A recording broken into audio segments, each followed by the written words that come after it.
আসসালামু আলাইকুম। আমি মোহাম্মদ মাসুদ রানা ডেল্টা লিমিটেড থেকে বলছি। আজকে আপনাদের মাঝে নার্স কল সিস্টেম নিয়ে আলোচনা করব।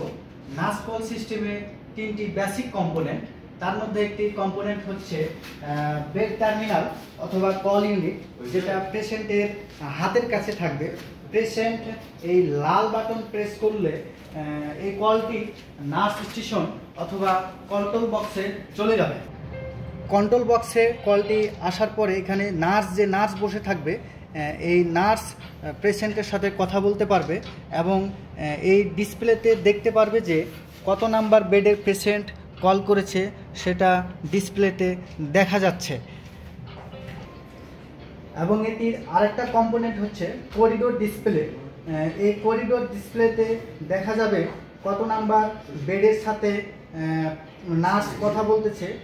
এই করিডোর ডিসপ্লেতে সেটা উভয় দিকে দেখা যাবে, সামনের দিক এবং পিছনের দিক।